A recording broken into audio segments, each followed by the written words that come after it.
Okay.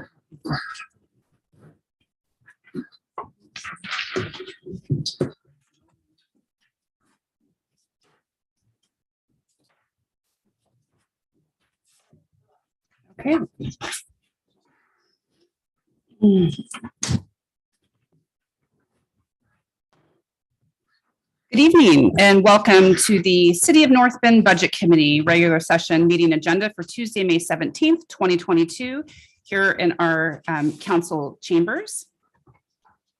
Tonight, after I call the meeting to order, we're going to have a few items of business. And first, please stand with me and say the Pledge of Allegiance. Allegiance to the flag of the United States of America and to the republic for which it stands, one nation, under God, indivisible, with liberty and justice for all. All right. Good evening, everybody. Welcome, Budget Committee members, staff, and anybody who's watching online. I'm going to go ahead and ask our Finance Director to please give introductions to everybody in the room. Okay, thank you everyone for being here. I will start left to right. Up at the top, we have Committee Member Mike Hagbloom, Committee Member D. Anthony Collins, Committee Member Jenny Jones, Mayor Jessica Engelke, Committee Member Ron Cooch, and Committee Member Tina Creamer. Bill Richardson is not here currently, Councilor Richardson. From left to right, down on the floor, Council Member Susanna Nordoff, Councilor Gleason, Dr. Eric Gleason, and Councilor Pat Gall, and Councilor Tim Slater. Online, we have Councilor Larry Garbodin and Committee Member Jennifer Gill. And staff in the room, we have City Administrator David Miller, HR Manager and City Recorder Kaylee Marone, Police Chief Gary McCullough, Police Captain Cal Mitz, Fire Chief Jim Brown, Assistant Fire Chief Brian Waddington, Public Works Director Ralph Dunham, Director of Library Services Haley Lagacy, Park Superintendent Paul Thompson, and myself, Jessica Terra, your Finance Director. I think that's everybody. All right, thank you. I know the first order of business that I would have is we would seek nominations for the election of a presiding officer. The presiding officer will then run the meeting, and I can just watch gleefully. There you go. So at this time, what we would do is we would seek nominations from the floor. The position of a presiding officer really is someone who would just walk through the agenda. And then the second, then the presiding officer then would also then elect a secretary, correct? So do I see any hands of anyone who might be interested from the Budget Committee on a presiding officer? Hey, Jenny, somebody who's been here before, what do you say? I'd welcome a nomination. Jenny. I accept the nomination and appreciate any mentoring for people familiar with this process. Great. Well, the best thing I could do is probably hand the gavel over. That'll be the best mentoring there. So we have, I'm getting there. Gotta have shtick that I gotta do that first, okay? So we have a nomination. So then I'm gonna look to our Finance Director. I would need a nomination from the Budget Committee, which was Anthony Collins, I believe. It was nominated and accepted, so now Accepted. we would seek motion second. Okay. And discussion and vote. Okay, so with that, so we had basically that's a first from Anthony Collins. Sure. We'll take that as a first. So I heard Anthony Collins nominate Jenny Jones for the presiding officer. Is there a second to that? I'll second. Okay, Budget Committee Member Ron Cooch offered a second. So we have a first and a second. Is there any further discussion on the presiding officer of Jenny Jones? Okay. I'm all in favor of Jenny Jones being the presiding officer of the Budget Committee over the next 2 to 3 nights. Please say aye. Aye. Any nays? Motion carries. Great. Now I can really hand this over, Okay. and we'll have Jessica Terra and our city recorder is here to guide you. Great. We'll jump in when we can. Thank you, Jenny. Thanks, Jenny. And so, Okay. What's the next thing? At this, I seek nominations for a secretary. The person will take note of decisions and outcome of the votes. I nominate Ron Cooch. I second the nomination. Okay. So- Well, in discussion there, does Ron have any backup? Do we have some like note-taking folks that are professional at this to do this? I think we have some real people. So City Recorder, would you want to clarify what Ron's role would be in this? Ron's role is to sign the minutes. To sign the minutes, okay. So does that sound I good? can do that. Okay. Do I hear a motion for this nomination? Do I hear a second? Mhm. Okay, we already got that, sorry. That's it. Is there any discussion? Let's take a vote. All in favor of Ron Cooch taking, did I say? your name? You did, yes. Being the secretary and accepting the minutes, I'll say aye. Aye. Any nays? The motion carries. Okay. Does anyone have any corrections to the minutes of June 2nd and 3rd of last year, the 21st? Please let the city recorder know if you have any changes and the page location for the change. We want to discuss that now, if anybody has any changes. Anyone?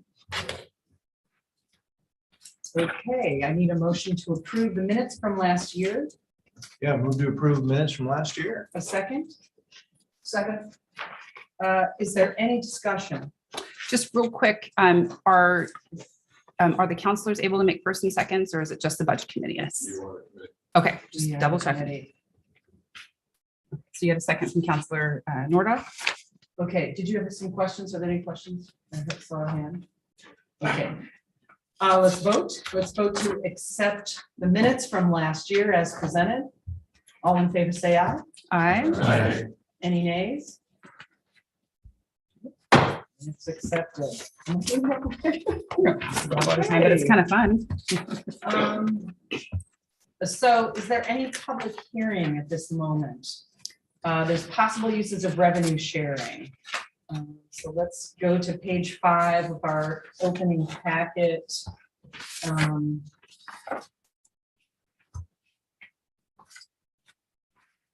So I think I should read this back.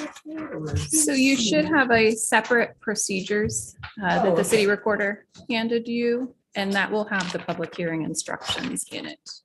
It's just a single page. Okay, single page.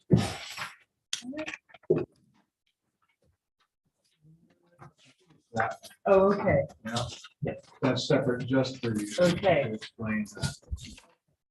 I will now open the public hearing held for the purpose of receiving public input and considering whether the city of North Bend shall elect to receive status revenue sharing funds for fiscal year 23 and consider the possible uses for these funds. Do any members of the budget committee wish to recuse themselves or declare a conflict of interest at this time? Does everybody know what conflict of interest might mean for them? If you are on the committee, for example, and you want to get some of these funds, you may wish to recuse yourself. Does anyone have that happening? Anyone have family members with such things? Okay. So the sequence of events is as follows. We'll have staff presentation. We will have public comment. We will close the public testimony. Then we'll have a discussion with the committee. We'll close the hearing and deliberate on our choices for how to do revenue sharing on the state. So I think we're on staff presentation. Yep. Okay. Okay, thank you. In accordance with ORS 221.770, cities must elect to receive state revenue sharing funds. These are general funds from the state each fiscal year in order to be eligible to receive these revenues. This process requires 2 public hearings, one before the City of North Bend Budget Committee and one before the City Council. The purpose of these public hearings is to allow citizens the opportunity to comment on the use of state revenue sharing funds. In the past, the city has allocated a portion of this funding to small community grants. In fiscal year 22, that budget supported $9,500 in community grants. As of this meeting, the city has received 13 applications for fiscal year 23, the total of which is $39,300.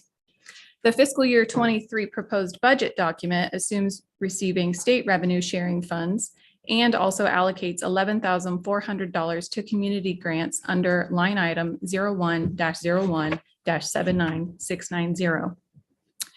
Should the committee elect to receive these funds and allocate funding to the community grants, the city council will need to ratify the decision at their June 14th council meeting. Then at a later date and time, the city council will review the applications and award the community grants at their discretion. This concludes my presentation.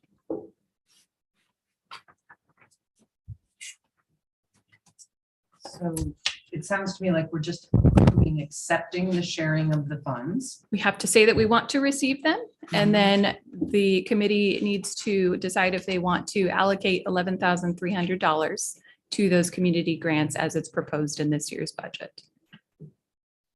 And the community grants, we're about 20,000 shy. And when does the community grants application process close?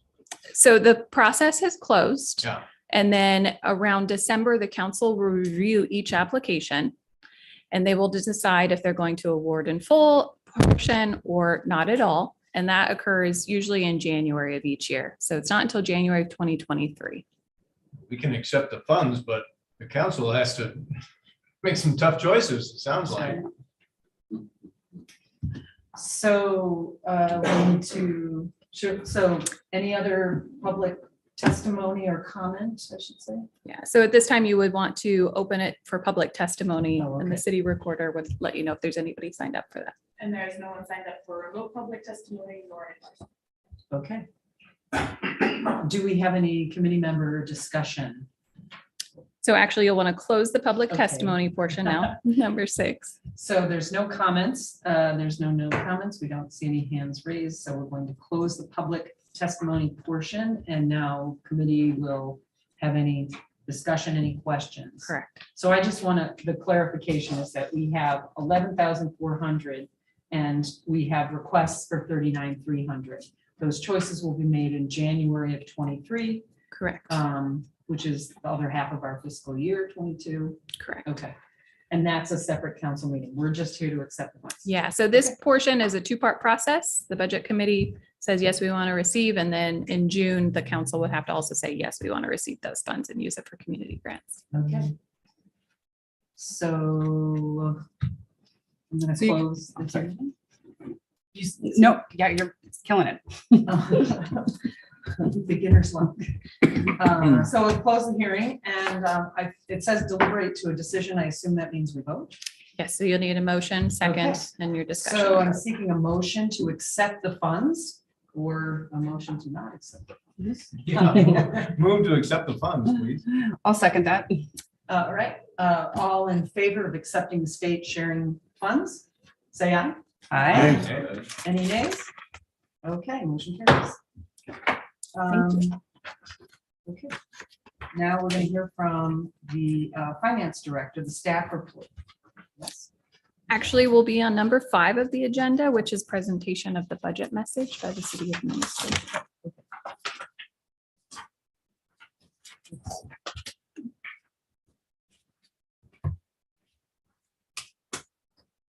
Oh, this is, we're done. We with got to that flip back and sheet. forth, I know. On the train. Now we're on the regular agenda. Oh, Okay. So welcome, David. Thank you for the presentation. Thank you. To the Honorable Mayor, City Council, and Budget Committee members. For the city charter, I'm pleased to submit the City of North Bend's fiscal year 2023 proposed operating budget and fiscal year 2023 proposed capital budget, which is the result of a robust months-long process that captures the governing body's priorities, the hard work of city staff, and collaborative partners, and input gathered from our community.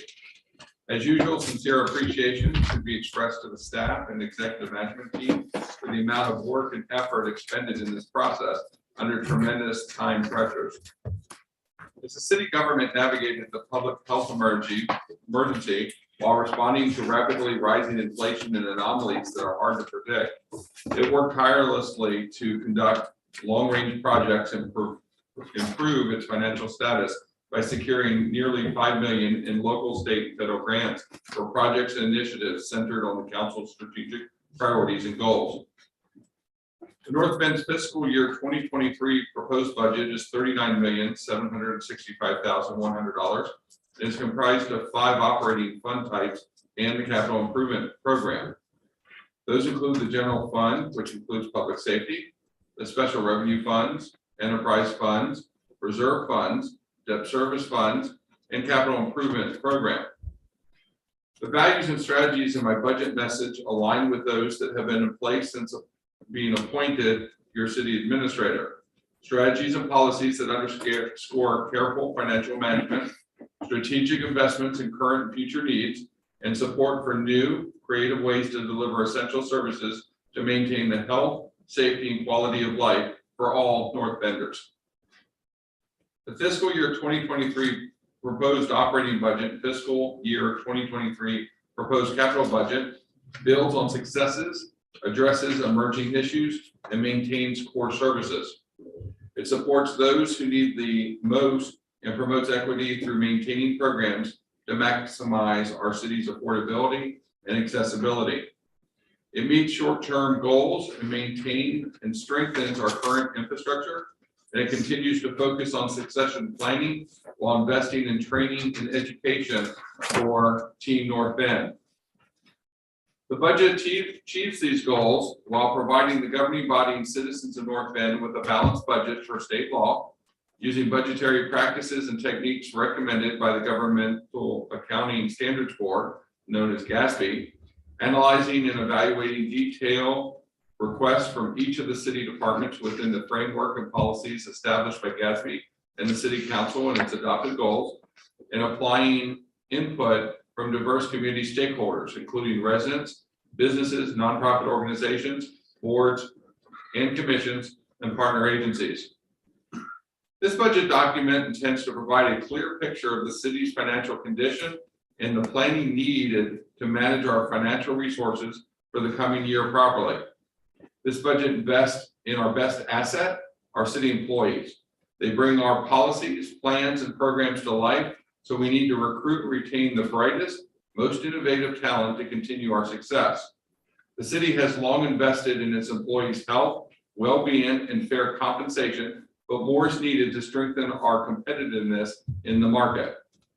This budget includes initiatives for increased professional development for our employees, a comprehensive review of employee benefits, and a compensation and benefits review for our unrepresented employees.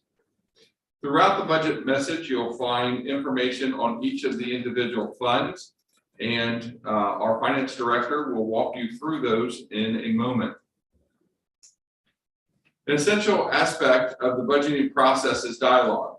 This proposed budget includes opportunities to strategically position both the city's financial position, service offerings, and goals over the long term. To engage with the community and the city council, we will conduct a series of public meetings to discuss the budget over the next several weeks. The key dates listed below. You're currently participating in the May 17th Budget Committee meeting. Tomorrow you'll have public comment, Budget Committee comments, questions, deliberation, and approve budget tax rates. On May 20th through June 7th, the finance director will create the fiscal year 2023 budget, approved budget document incorporating any changes made by this budget committee. On June 14th, the council will consider adoption of the fiscal year 23 approved budget. And then in mid-July, the fiscal year 23 adopted budget will be posted to the website and the digital budget book available for public access. In closing, I want to thank the city council for your leadership, our executive management team, and the entire staff of the city for providing outstanding services to our community. Through the support of this team, we have overcome the challenges faced last year, and through this resiliency, our experiences have prepared us for the challenges ahead. Together, we must act to address issues in the near term to best position the organization for the long term to meet the needs of our community today and beyond. The North Bend community should be proud of your leadership and commitment to service. Thank you to the city's department heads who manage their limited resources daily with the city's residents in mind. And thanks to those employees who make the decisions every day. Their commitment to making the most of each taxpayer dollar is the key to a successful budget. Respectfully submitted, David Milliron as your city administrator. Thank you. I'd like to also say, since I'm leading this meeting, thank you to the employees, council members. This is a complicated process. It's much more complicated than one person might imagine. I thank you for your service. I'm sure I echo others on the committee. Thank you. Okay, next is a review of the budget, starting on page 19. Is that in the book? 19 in the book, or should we start? Yeah, you would open up to your budget book. And actually, general fund starts on true page, or not true page, page 1. Take it away Not sure how now, far that is. Finance Director. Just a moment here to pull up the presentation.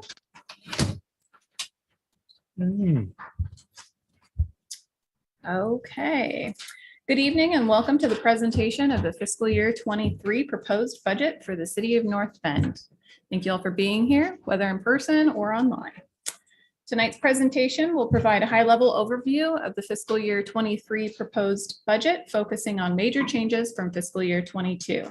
This will not be a line-by-line review of the document, so hopefully everyone has had a chance to review it thoroughly.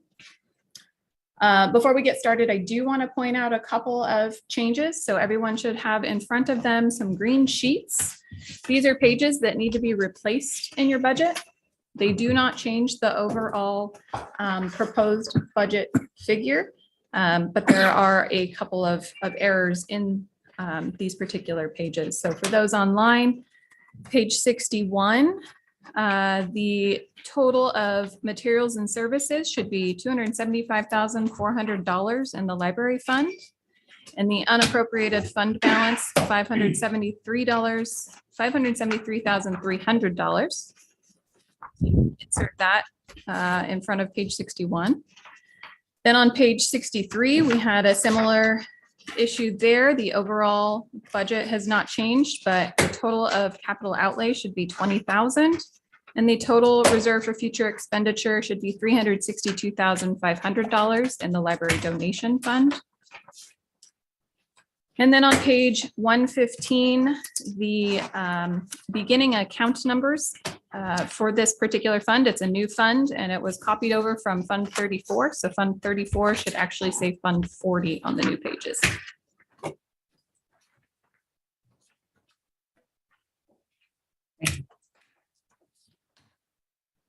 All right, so the sequence of events for this meeting will be as follows. First, I will highlight changes to the budget which will impact the entire budget. Next, we'll take a look at the general fund, both resources and expenditures. After that, department heads are going to present their respective budgets. So all of the other funds is what they will present. Following that, I'll wrap up with a summary of the budget totals and identify the tax rates that will need to be approved in tomorrow night's process. Let's see. And then just another housekeeping item. So I do want to remind everyone that this evening is a presentation only. So in front of you, you should have a piece of paper for questions and comments. And what worked well for us last year is to have you write down those questions and comments as we go along. Indicate the slide number or the page number in the budget document. I will collect those at the end of the night, and then we come back tomorrow with prepared responses. You also have another chance tomorrow night to ask any questions that you think of overnight as well. So the reason we do this is because we specifically advertise the meetings as presentation one night, and then public testimony, comment, deliberation, all of that happens in the second meeting. So that way, anybody who only wants to tune into one or the other, make sure that they get what they're tuning in for. I would like to say, though, if you have a question regarding an acronym, what it means, or a term, what that means as I'm going along, I'll try really hard not to use acronyms, but feel free to speak up and let me know. And then also want to remind everyone that your budget finders are collected at the end of this process. So tomorrow evening, we will pick those finders up. And there's a notepad there if you want to take any notes as you go along. All right, so to start off, I'd like to review by addressing changes that affect the whole budget document. First off is revenues. So across the board, anywhere where there is fee revenue, so those would be like our planning fees, our business license fees, our wastewater fund. Council authorized a 5.9% increase in March of this year. So we did take that into consideration when we prepared next year's budget and increase those fees by 5.9%. Then in the personnel world, I want to talk a little bit about cost of living adjustments. So for the police, there's a 4% proposed cost of living adjustment, and this is based on an approved collective bargaining agreement. So we are required to increase wages by that amount. In the fire budget, it's a 3% increase to those wages based on collective bargaining agreement. And then for streets, this is also a union, but we are currently in negotiations. So at this time, it's a proposed cost of living adjustment, and we've estimated that at 4%. But again, we are in negotiations, so this could change once that contract is ratified. For our unrepresented folks, this budget presents a 5% increase to all of those wages, primarily because historically, the unrepresented positions have been the ones to receive lower cost of living increases in the past few years. So this is an attempt to kind of bring those wages for those positions up to market.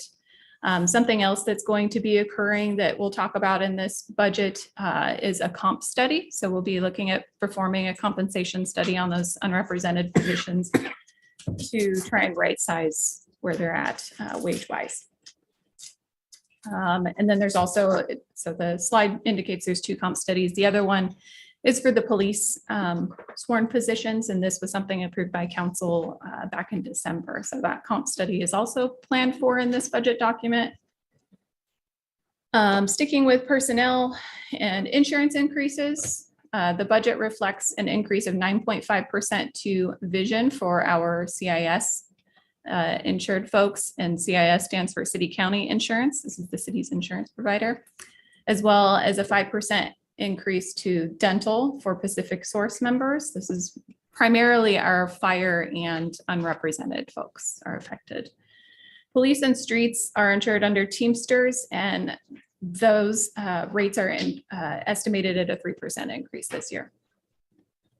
I also want to note that Great West Life is the city's old retirement plan. So before we went to PERS, Great West Life was our pension plan. And so we make contributions annually to this old plan, and every 2 years it's reassessed. And so in this budget, it reflects a $12,000 increase over last year's contributions. And so that increase will be for fiscal year 23 and fiscal year 24.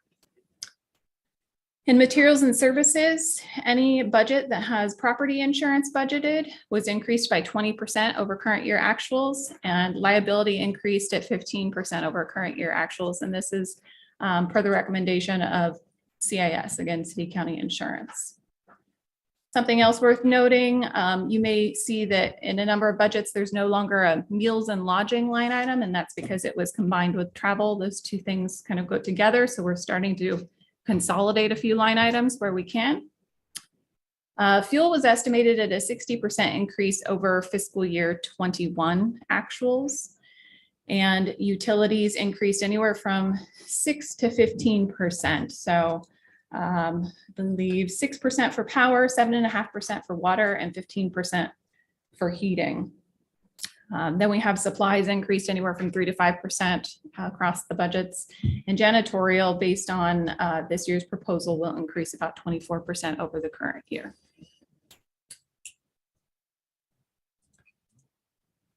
All right, so we'll start with a general fund review. We'll take a look at resources. So if you were to flip to page 3, you can see all of the resources. Again, this presentation just looks at the major changes from last year. So starting with beginning working capital, this is your carryover from the prior fiscal year. So this is what we end the year with, starts our new year. And so it's estimated this year for fiscal year 23, beginning working capital will be 3.36 million compared to fiscal year 22's 3 million. What this is made up of is about $1.5 million that was unappropriated ending fund balance in fiscal year 22. So we specifically set aside money every single year that will carry us over to be able to pay the bills until our property taxes come over. So that's a portion of your beginning working capital. There's 226,700 in unspent contingency. So we had a contingency line item in last year's budget, but so far it hasn't been appropriated. So it's gone unused and will also carry over. And then again, reserves, we can't use those during the year. So that money rolls over to the new fiscal year. The rest of it is just unspent budget, or it could be where revenues came in higher than we anticipated. So there's a surplus there. Then we have property taxes. Typically, property tax increases about 3% per year. And this is due to the impacts of Measure 50. So for anybody who's not familiar with Measure 50, what it did is take your in 1997 to 1998, it took 90% of your 1995 to 1996 property tax assessed value and rolled it back to 90% of your 95 to 96 value. Then at that point,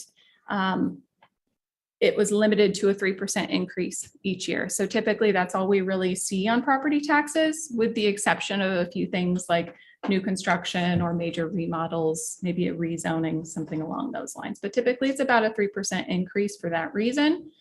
This year's budget proposes $4.37 million in property taxes, which is up about 100,000 from last year. Franchise fees, typically franchise fees decline due to folks cutting the cord, maybe either moving away from landlines to their cell phones, or moving to something like Netflix instead of paying for cable. So we've historically seen a decline on that. However, in 2020, a new franchise was added for CenturyLink. So this year's budget actually reflects a slight increase. And so that's estimated at 1.14 million. Then we have state revenue sharing. So this is your liquor, cigarette, and marijuana tax, as well as the state shared revenues. These are general funds of the state, and each city gets a portion of them. And this year it's estimated to increase about 4%, which is only about $15,000 over last year. May I stop you on this slide? Could you tell us what the gap is? So there's usually confusion around, there's this big bucket of money from last year that we didn't spend, and how come we didn't spend it last year? So can you give us the timeline for when we start paying in fiscal year our bills, our payroll, all of our services, our utilities, and when the tax dollars for that year start rolling in? Just Yeah. give us that gap. Absolutely. that's what that And I money will is. talk about it a little bit more later on when we get to unappropriated ending fund balance. But so that unappropriated ending fund balance from fiscal year 22 rolls over so that we have about 3 to 4 months worth of cash to be able to pay our bills, because we're so reliant on property taxes Because taxes don't start rolling in till until November. Yep. So there's always a big bucket of money that's already spent. Absolutely. Pretty much. Okay, thank you. You're welcome. And then continuing in the general fund, we have some grants this year. Typically, we don't see a whole lot of grant revenue, but Public Works will speak a little bit more about these particular grants. But there's nearly $111,000 budgeted for grant money to do the Parks Master Plan and economic opportunities analysis and certified local government historical context statement. And then our normal grant activity is for the Marine Board grant, and that's for the California boat ramp. So we get reimbursed for our expenditures on that. And then public safety, it's its own standalone fund as of 2020. However, for reporting purposes, we do include it as part of the general fund still. There weren't any major changes to resources here this year, but I would just note that intergovernmental agreement revenue is up about 3%, and this is all based on existing contracts. So one of those is with the school district for the school resource officer. And then the other is between the Coquille Indian Tribe and Coquille Economic Development Corporation for law enforcement services at the casino. And then I want to note that the transfer in from general fund is down about $60,000 from the prior year. So we transfer money from general fund to the public safety fund, enough to balance that budget. And this is down due to savings from the dispatch transfer that occurred in 2021. So we'll talk a little bit more about that here in a bit. So here we have a total general fund resources for fiscal year 23 are proposed at $9,645,900, which is up from about $8.9 million last year. And public safety fund resources are at $5,349,800, up from about $5.4 million last year, or sorry, down from $5.4 million last year. Here is just a quick snapshot of all of those resources. So beginning working capital in the blue, that's your carryover from last year. And then the largest portion is your property taxes in orange. You'll notice that that figure under property taxes is different than what I just showed you on slide 4, I believe it was. And that's because this includes your current year taxes and your delinquent taxes. Fees and charges for services accounts for about 18% of the budget. So this is again, your planning fees, your business license fees, your community building reservation fees, things of that nature. And then all other resources, that's a small piece, but that would be things like interest or donations. So now we'll take a look at the requirements. Something that's new this year is a city council organizational unit. So previously the city council budget was included in the unallocated section of the general fund. But we pulled that out and created its own standalone budget for this year. So in that budget, we'll note there's things like training and travel.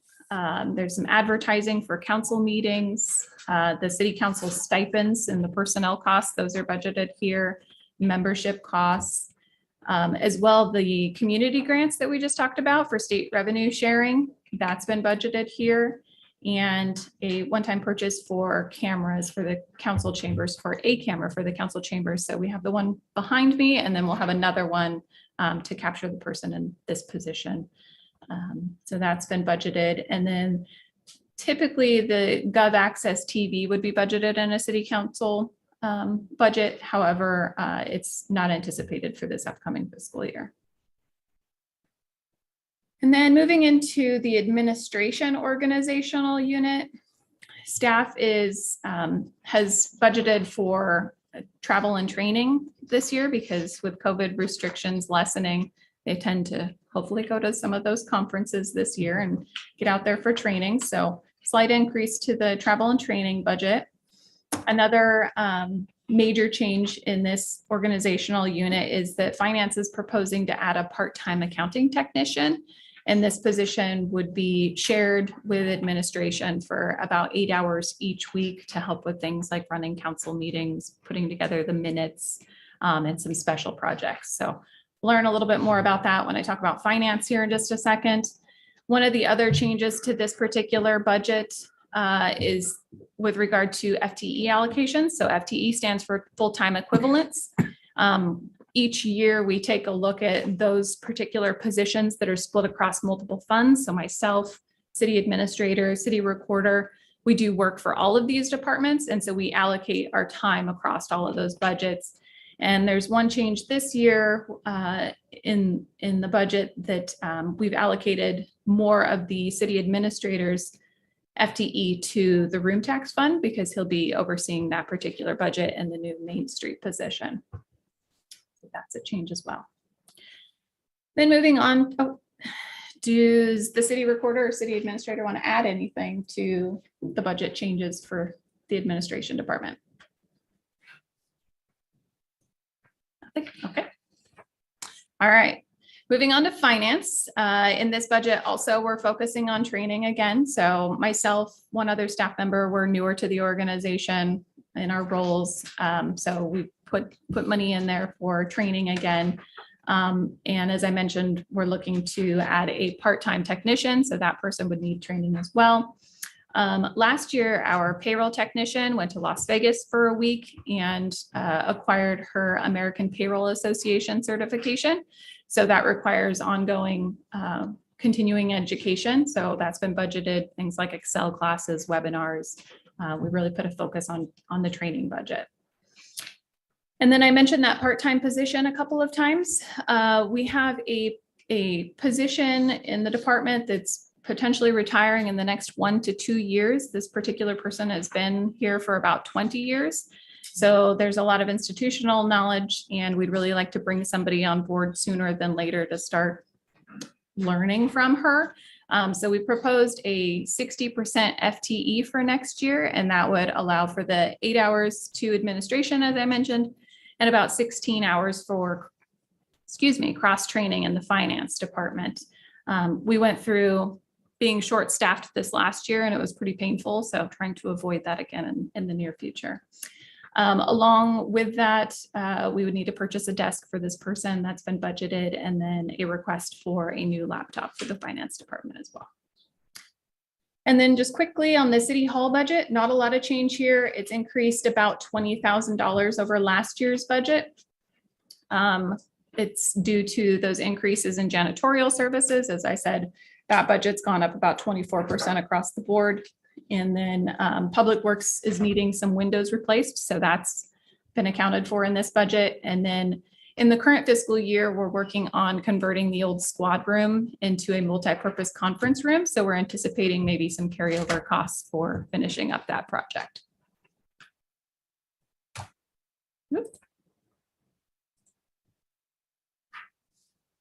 Okay, and then in Public Works, we also had some adjustments to the full-time equivalent allocation here as well, which resulted in a reduction to the impact on the general fund. So for example, our city planner was not previously allocated to the stormwater fund, but does work for the stormwater fund.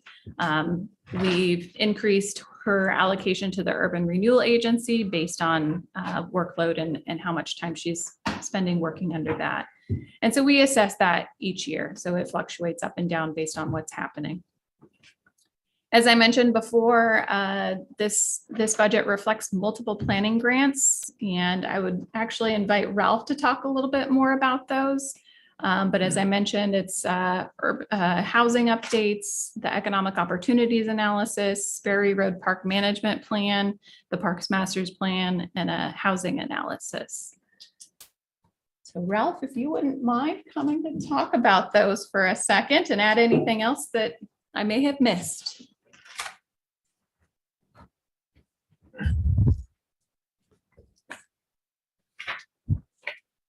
Budget Committee Chair and members of the Budget Committee. I think Jessica explained it fairly well, but you'll see a large increase in our professional services budget for Fund 0112, which is our Public Works Administration portion. We actually manage 8 other funds and dabble in a few more. So she noted the grants, and I think they're included in your budget message that was presented to you. Of that 210,000, approximately 137,000 of it's in grant, 55,000 of it's city monies. Required matches, most matches are anywhere from 10 to 40%. And then we always have in our professional services, or we have had in the past, monies for potential hearings officer, which is planning commission, which can be as much as, shouldn't see as much as we have with Jordan Cove being gone, but it can be as much as $20,000 or $30,000 just for a single hearings officer project. So the total budget there you'll see is 210, I believe, with about 190 of a grant, 24 hearings officer. I don't know if there's any questions specific to other items in the budget. Our employee allocations is to 6 different departments. Again, we manage 8 different funds. Instead of being all in one, like maybe the fire department is, we have stormwater, wastewater, street department, footpaths and bike paths, public improvement fund, building program, which staff is allocated to all those because that is what we work in. And we dabble in urban renewal and pool and other things. So we're pretty well spread out throughout the funds, but I think the major change was the professional services that you'll see in our budget. And that's because all the money funnels through that administration department for those professional services related to those grants. Okay, any questions that I guess we're supposed to hold? Never mind. Hold until tomorrow. If you have questions, write them down. Thank you. All right, moving on to the parks budget. So in this budget, let's see, again, the personnel costs similar to Public Works is not a lot of increase from the previous year. And this is a little bit different situation. We had a longtime employee retire in the current fiscal year. So one of our parks maintenance workers moved up. So with that, you had somebody who was topped out on the wage scale and now somebody who's entered it towards the bottom. So we've seen a little bit of a reduction for that reason. And then also that previous employee was a tier 1, tier 2 member versus an OPSERP. So there's some savings there. So that's why you don't see a whole lot of change in your personnel budget for parks. Second, the tier 1 versus ops, that's about the retirement. Yes, I'm sorry. That's the PERS tiers. And so each one comes with its own contribution rate that the city has to pay. So Tier 1s are the most expensive. tier 1, tier 2 have a higher rate, correct? Yep, Thank you. absolutely. And then there's also been a request put into this budget, a one-time request of $2,500 to repair the Ferry Road Park restroom, the roof of it. So that's incorporated in here, as well as some tree trimming service costs. So each year they have about 1 to 3 trees that they need to do some work on, either because maybe they're dangerous hanging over a sidewalk or going to do damage to one of the facilities. So I believe $5,000 is what was incorporated in the budget for that. And then you'll notice at the bottom of the budget, there's a capital outlay budget this year for $15,000. And this is for the purchase of an events tent. So this would be used in some of our events like the Easter egg hunt. When it's raining, there's a place for folks to go and be able to, stay out of the rain and be able to put that event on. It might also be something used in conjunction with the ice skating rink, as well as any other events that. So it's a big tent. It's a big tent. It's meant for many. Yes, yes. So those are the major changes I've noted. Paul Thompson, our new park superintendent, he is here. If you would like to add anything, Paul.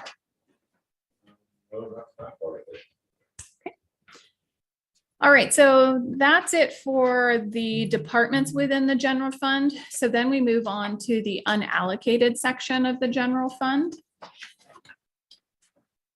And that starts on page 34. So I broke this into 4 parts, materials and services, transfers, and then we have reserves, and your 4th part would be contingency and unappropriated ending fund balance. I didn't include personnel because there wasn't a whole lot of change. The most major change with personnel in this section of the budget was moving city council into their own organizational unit. So in materials and services, last year we started budgeting for a library maintenance line item, and this is per the agreement between the library district and the city. The city is responsible for any maintenance to that building. So there's $5,000 in there this year for maintenance, and then one of the other needs is replacement of the double doors to the library. So $60,000 was set aside for that, in conjunction with about $20,000 in the library donation fund. And then under professional services, there's a few new items this year, one of them being that one-time comp study, salary study. As well, this year budgets for some HR software that'll help with our onboarding process and just kind of streamline our openings process for positions that we advertise for. Budget software was approved this last fiscal year, but wasn't actually budgeted for. So this year we budgeted for the budget software. I'd like to note that something I tried to do this year is take those items that previously the general fund has taken all the burden for, but really and truly all of the departments use it. So for instance, budget software isn't just, administration, finance, and public works and parks using it in the general fund. We also have wastewater, stormwater, building program funds, streets, they all use it too. So those particular costs where other departments used it, we've split out now into those other funds. And so that took some of the burden off of the general fund. And in total, it was about $50,000 this year. That same methodology was used for IT costs. So again, all of those departments use IT services. So where it made sense and was appropriate, we split some of those costs to those other funds. Moving on to the transfers, you'll notice an increase to the interfund loan transfer. And that's because in addition to our city shop, city hall loan, interfund loan that we've previously been paying, there's now an interfund loan for our fire engine. So city council authorized that purchase back in January, and the first loan payment comes due in July. So we increased the transfers to the wastewater capital fund to pay back that loan. So when you say interfund, you mean we're taking a capital fund from one section of the city and letting another borrow it and pay back over time? Correct. So the fire department borrowed approximately $500,000 from the wastewater capital fund. And then it's a 5-year loan that will get paid back from the general fund each year to that wastewater capital fund. So we borrowed money from ourselves and then we're gaining interest on it, but at a lower rate than it would have been to go out for financing. Then we have our standard transfers. So these would include $75,000 to the pool capital fund, transfer of about $40,000 to the PERS reserve fund. Fire equipment fund has had a $45,000 transfer the last couple of years to their reserve fund. And then also the public safety transfer to fire and police, and that's to balance that public safety fund out. So that one fluctuates each year, but we expect it each year. And then we have two that aren't quite as standard. One of them is $85,000 transferring from general fund to the equipment and construction fund. So we'll talk a little bit about that once we get to that particular fund and what that money is going to be used for. I have noted here, though, it's for some police department improvements and the purchase of a community services officer vehicle. That's what CSO stands for. And then the other one we'll talk about, I guess, in reserves. So the other transfer that's new this year is $1 million transfer to a new fund called the Emergency Reserve Fund. If you recall from last year, we had about $1 million carry over from fiscal year 20 to 21 that we found out about midway through the fiscal year after our audit was completed. So we estimated beginning working capital down here, but the actuals came in about $1 million more. So when we budgeted, we didn't necessarily have plans for that million. So it has continued to carry over in our reserves line item. So now we're moving it from general fund into its own standalone emergency reserve fund. And that's to be used, we'll talk a little bit about it more later, but in emergency situations, economic downturn, Can be used for emergencies. unplanned events, things of that nature. Is that different from contingency? It is. So contingency can be appropriated during the fiscal year, whereas reserves are meant to be saved for future plans. So we'll talk more about the $1 million when we get to that new fund. And then I also want to talk about the reserves that we retained in the general fund. And so we retained enough to cover the fire engine loan for the next 4 years beyond this one, and then enough to pay the city hall, city shop renovation interfund loan, which I think is paid off in 2024. So you'll see both of those line items. The total, yeah, I don't have the total here handy.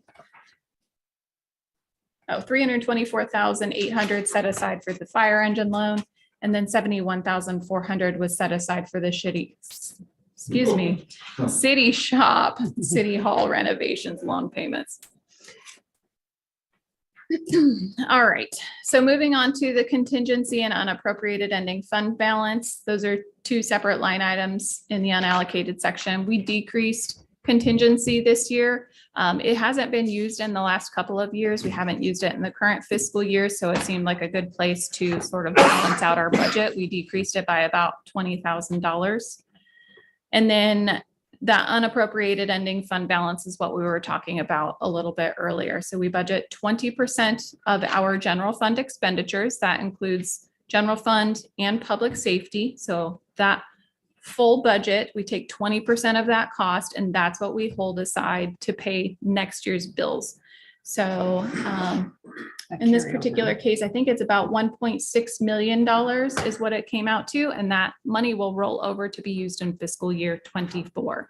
It's the money that we use because cash flow isn't there until property taxes come in November. So that takes us out of general fund and into public safety. Notes on public safety.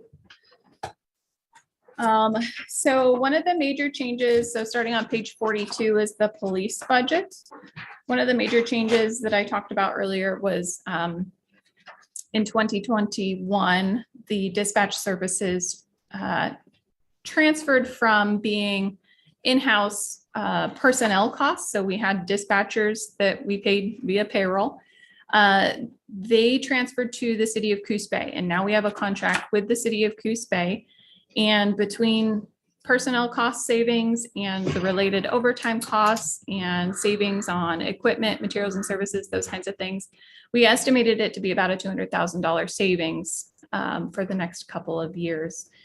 And so that's why this year you see this budget actually go down, whereas in previous years it has gone the other direction. Another notable change here is we haven't changed the FTE count, so the full-time equivalent count. However, there's been an increase from 3 sergeants to 4 sergeants, but then a decrease from 11 officers to 10 officers. So one of those officer positions just changed into a sergeant position. In fiscal year 22's budget, we had planned for a community services officer, and the police department was budgeted for about 50% of that position. It went unfilled. And so then in this new budget, we've proposed actually to pay the police department's portion out of the coronavirus state and local fiscal recovery funds fund, which is also known as the ARPA funds, the American Rescue Plan Act funds. So that budget, we'll talk more when we get there, but it plans for about 17 months of that particular position. So along with that position, because it will be doing code enforcement, parking enforcement, those kinds of things, a code enforcement budget was added to the police department of about $12,000.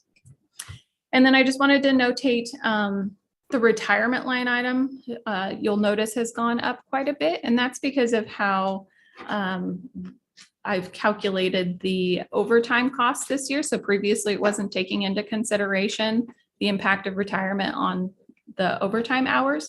And so retirement goes up as they work those extra hours, and we needed to capture that increased budget cost. You'll note that same thing in the fire budget because we changed the methodology for calculating overtime in the fire budget. Overall, not a lot of change in fire. Again, they share that dispatch contract with police. So this year it's 85% to the police department and 15% to the fire department. The way we would determine this is based on call volume for the previous year. So it's a ratio of how many calls police has versus how many fire has, and that's how we allocate that cost. Other than that, no changes to personnel and no major changes to the materials and services. I would ask both Chief McCullough and Chief Brown if you have anything to add to those. Okay. Is this where you want us to say? Well, you've got Fund 6 coming up, so this is separate. Okay. All right, sorry.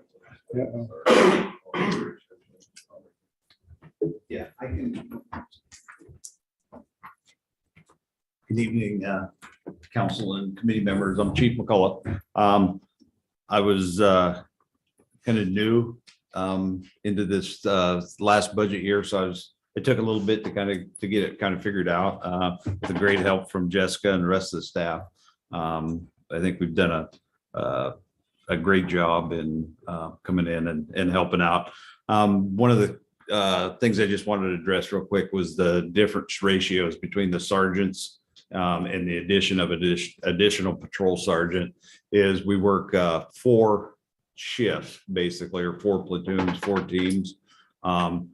And the way it was set up with just 3 sergeants, we had 4 teams of patrol officers and then only 3 supervisors looking over. So some of the supervisors, the 3 supervisors had to kind of look over that and oversee the staff from that 4th team group. So with the 4th sergeant, now each shift or team will have a supervisor, line supervisor that's looking and supervising those individual officers while they're on duty. And that way we can assure that we got a line supervisor on each shift. So that was the methodology or the reasoning for making that additional.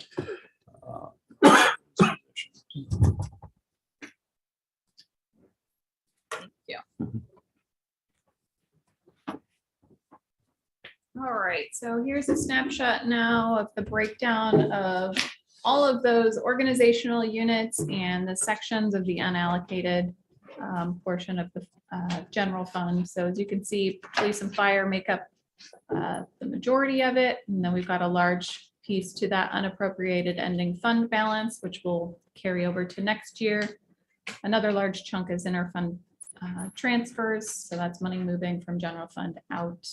And then all the rest goes to our organizational units, the materials and services, a small amount to capital outlay,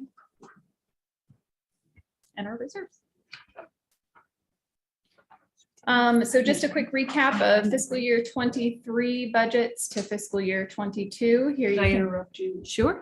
Maybe we take a break? We take a 5-minute recess. I'm almost, this is the last slide on general fund. Can we do it right Yeah. after this? Yes. Okay. Thank you. Sounds good. Yeah, thank you. So just a quick recap of fiscal year 22 versus fiscal year 23. You can see city council obviously didn't exist in fiscal year 22, so there's an increase in fiscal year 23. Overall, fiscal year 23 is about $614,000 higher than the fiscal year 22 general fund budget. And so with that, I'll leave it there so folks can digest the recap, and sounds like we'll take a break. Yes, the June for 5-minute recess. Let's take a 5-minute recess.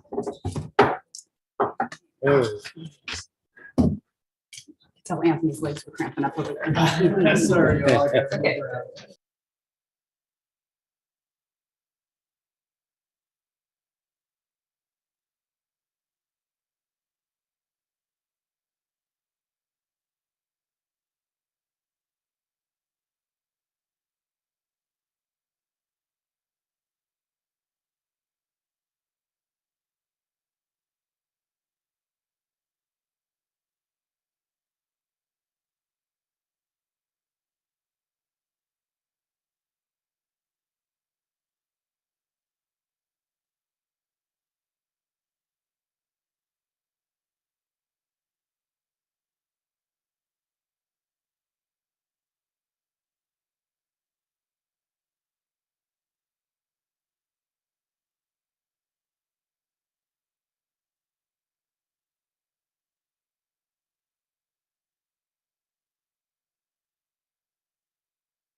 Okay, I'm gonna try and address one. Oh, Are we ready? Do we want to capture what? you would like yeah, to what address? we need to, okay, now we're live. Okay, Call so. the meeting to order. Take it away, Lady Finance Director. All right, thank you. So I just want to address one quick thing regarding reserves. So if you'll notice in fiscal year 22, the reserves are $907,600. That reserve amount plus a little more, so we rounded it up to $1 million, is transferring to a new standalone fund. So we'll talk about that fund here shortly. The $396,200 that you see budgeted for reserves in general fund this year is being retained in there. So there's $1 million going out to another reserve fund and then 396,000 staying in, and that's to pay future interfund loans. So for the fire engine loan to the wastewater capital, and then for the city hall, city shops renovation loan, the remaining payments for that. So those are all saved right there. And for that specific purpose, they'll be saved to be pay those off. Okay, so that concludes general fund. And then now I'm going to hand it off maybe to the department heads. Each of them is going to roll through a slide regarding other funds outside of the general fund that they have requested budget items for. So most of them are capital funds, some of them are enterprise funds, but I will let Chief McCullough and Chief Brown take it away.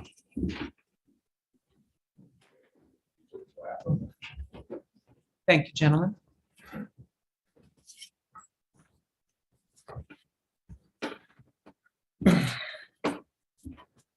Well, real quickly, we just have a few things. This is the capital fund, and want to talk about your cars, et cetera. Yeah, we got, this year in the capital fund, we've got three additional patrol cars to go with the two that we have and received and are actually in service now. You can see a picture of one of them getting striping put on.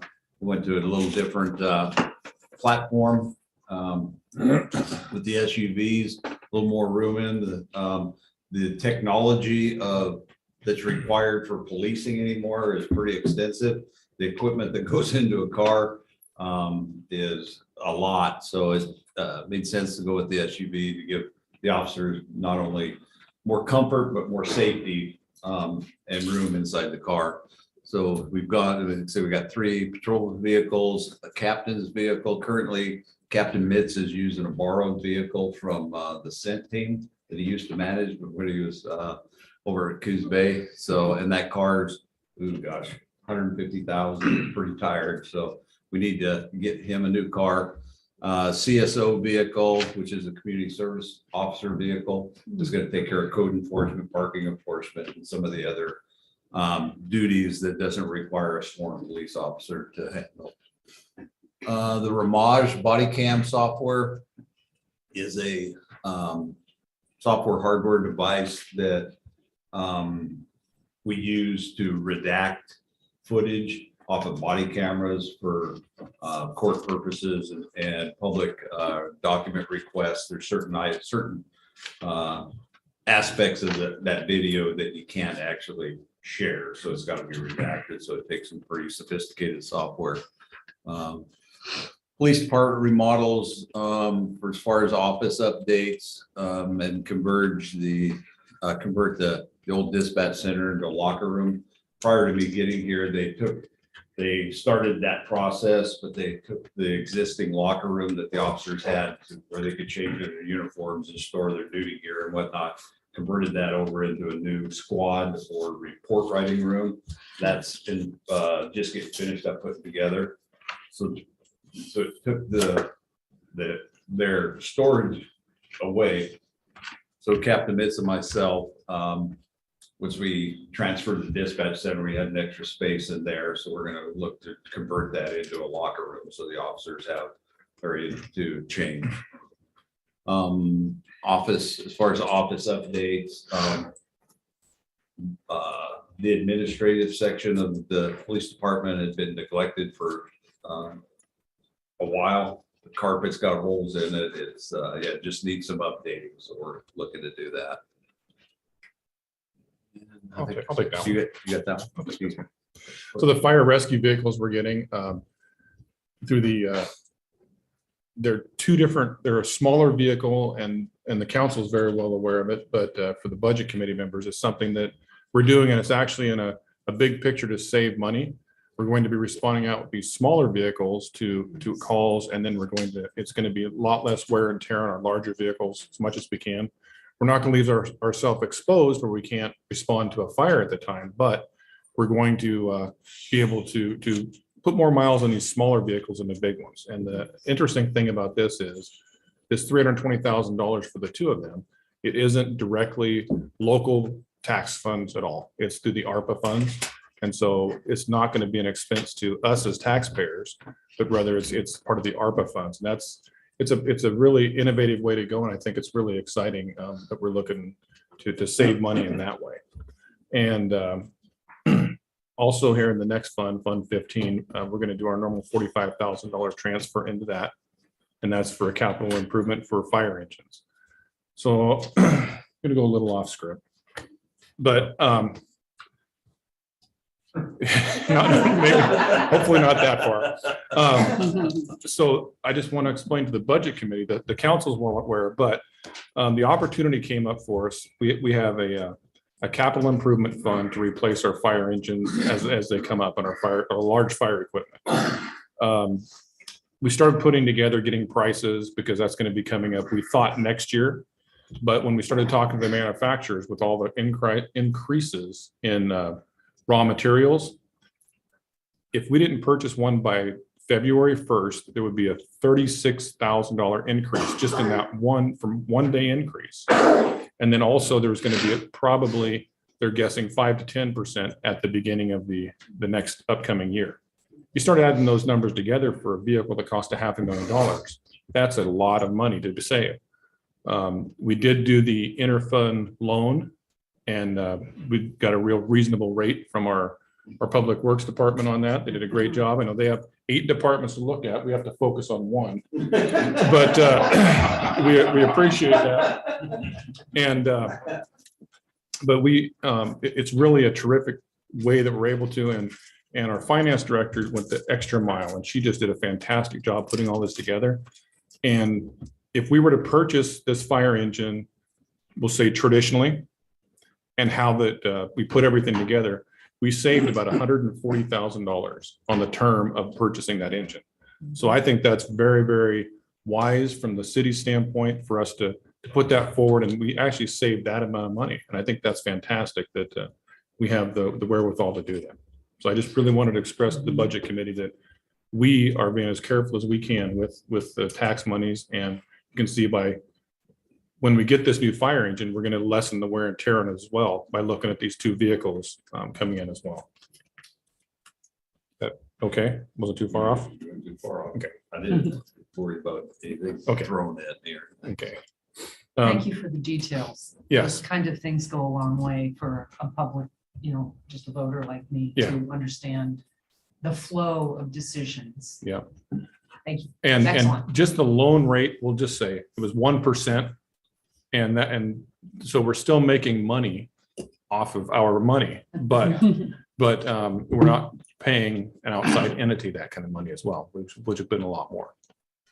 So $140,000 savings on a fire engine. Can't go wrong with that. And the fire engine is 500,000 or something like that. Right now, $550,505. Yeah, that's Right. 20 or 30%. Yeah, they like those classes. 30% of big piece of equipment. Yeah. Mhm. Okay, Well done. thank you.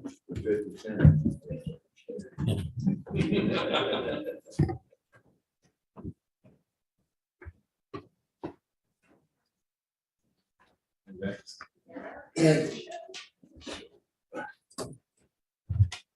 For those that don't know me, I'm the new park superintendent. I took over from Brian Owen.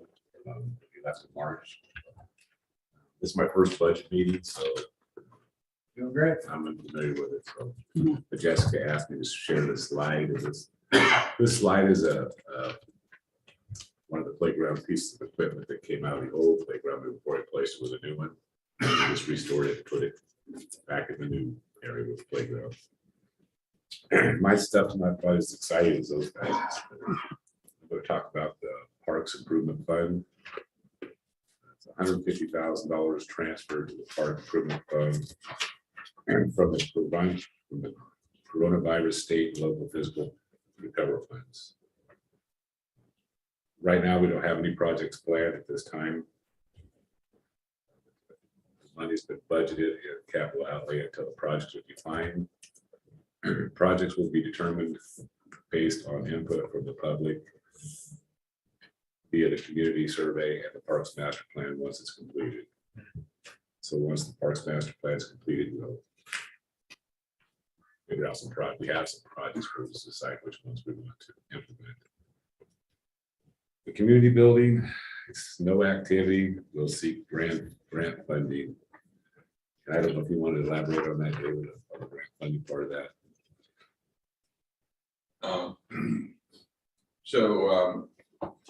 For the purpose of the budget committee, the council's aware of it because we made some moves. We originally had allocated about $500,000 for that community building, but it's been since reallocated because of the escalation in project costs to the pool. We felt best that we went ahead and allocated that money to the pool project, get the pool completely done, as opposed to piecemealing and leaving the pool at sort of 90% and then trying to get that building saved at 20%.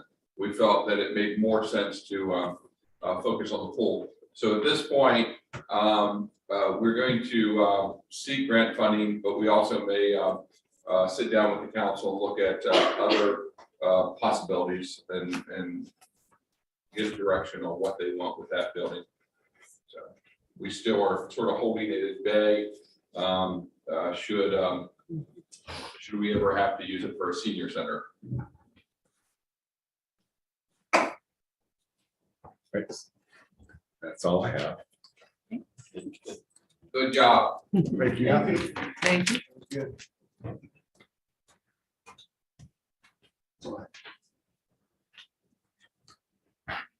Hi, everyone. I'm Haley, and I am your library director. The North Bend Public Library provides library services for residents of Coos County, including the city of North Bend. And our library is part of the Coos County Library Service District. Revenue generated from the district tax base is distributed to the city for library materials, equipment, furnishing, personnel, and library services. Our library staff is comprised of 10.25 FTE, and our regular schedule provides service 6 days per week for a total of 44 hours. Our mission is to provide library materials and services that inform, educate, inspire, and entertain. So our budget this year reflects the priorities that were established through community input in our 2021 through 2023 strategic plan.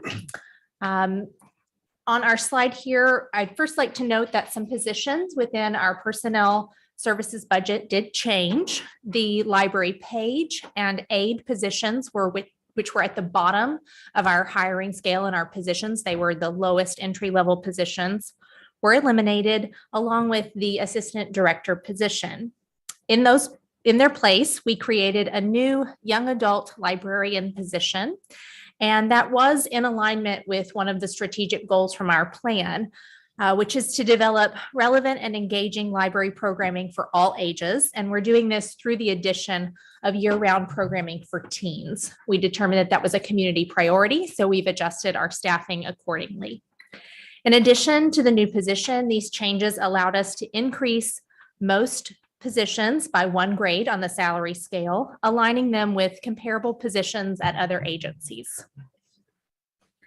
In the library's budget, our largest category under materials and services is our training and educational supplies budget, which funds our library materials, including print and digital books and media, and our library programs. In fiscal year 23, the library will continue our Wi-Fi hotspot lending program, and will focus on developing our collection based on community use and popular materials. And this aligns with our strategic goal to provide dynamic access to information and learning through the continued development of a high quality and relevant collection in multiple formats. Lastly, through consultation with our finance director, we have established a PERS reserve for the future pay down of the library's PERS liability. This reserve will allow the library to meet its obligations for employee retirement benefits while minimizing the impact on general operations. It aligns with our strategic goal to serve the North Bend community with excellence, and it's an example of how we are focusing on long-term planning and sustainability for library services. I'm also responsible for the Library Donation Fund. The Library Donation Fund was established per city ordinance, and the North Bend City Council, through administrative staff, maintains this reserve fund where all library gifts, donations, grants, and other special purpose monies are deposited and used. Revenue comes from annual contributions from the Friends of the Library, the North Bend Public Library Foundation, State Library of Oregon grants, individual donors, and memorial gifts. Expenditures from this fund support the library summer reading program, early literacy programming, memorial book purchases, and in the coming fiscal year, continued expenditures under the American Rescue Plan Act for our community engagement mental health associate or social worker. So in conclusion, as assigned by the city code for the Public Library Board, this operating budget and the library donation fund budget were reviewed and recommended to you, the Budget Committee, and the City Council by the North Bend Public Library Board at their March 9th meeting. Thank you. Gillian, Yes, before thank you, I know that you have a very nice bookmobile there. But if you'll just give a couple words to explain why you're all in front of a fire truck. Yes, so this photo was taken at our library staff training day, which was held in April. And the library was closed to the public for that day. We think it's very important to invest in our staff. So we held our annual training day in the morning. We received training on 211 services to better serve the public. Staff were trained to administer Narcan and on how to deal with opioid users in the library. And in the afternoon, we were visited by our friends from the fire department. They came and helped us talk through how to appropriately evacuate the building. They talked to us about fire safety, flagged some inappropriate extension cords that we needed to stop using in the meeting room, and lots of other helpful tips. And then we actually went out into the parking lot for fire extinguisher training, which was the best part. And all of the staff got to take turns using the fire extinguisher to put out a live fire. It was a great day. Yeah. Thank you. All right. Thank you.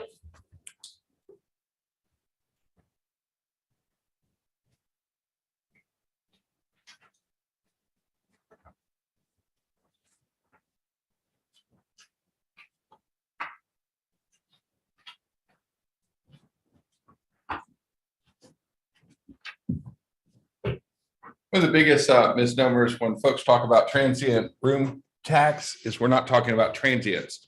We're actually talking about those wonderful folks that come to North Bend and stay in our hotels, motels, and in some cases our Airbnbs, and they pay into our transient room tax. That money is heavily restricted by state. It also has to be divvied up very specifically and allocated by state law. So it all doesn't stay here. And so on page 73 of your book is the TLT, and tourism has been good. Tourism's been very, very good to us. In fact, throughout COVID, when unfortunately airlines shut down, you couldn't go to certain countries. We actually saw an uptick onto our coast of lodging. And so it's been very good for hotels and motels. So we do anticipate a continued increase in our TLT calculations. We also have a transfer in from the Corona virus funds. Those are federal funds for events for $40,000 each year for fiscal year 22, 23, and 24. And that's so that we can actually then start and evolve events and move forward with all of our programmings. There's nothing more than we'd like to see, but the July Jubilee come back morphed. The council's asked for it to be re-envisioned, and we'll be doing that. We've added a full-time Main Street manager. This is a position that is shared with the Urban Renewal Agency because the bulk of the agency is actually right downtown on Main Street. The Main Street program manager will be announced June 1st. That employee has been hired and will be on board. We've had our Main Street program reinvigorated and restarted. It's been going now for almost a year and a quarter. And the state was very happy with us and actually upgraded the program recently. And then that made us eligible for applying for the Main Street revitalization grants, which we did. And I understand the state will be announcing recipients of those awards, monetary awards, a week from Thursday. You'll see an increase in professional services due to an increase in TLT collections. That's the proportion that gets forwarded over to the Coos Bay North Bend Visitor Convention Bureau. So again, we make an allocation and then they promote the city. And then of course, along with it, they also have other contractual duties. And then you'll see the increased expenditures for events, Christmas, Easter, July Jubilee. And of course, you see the ice skating rink.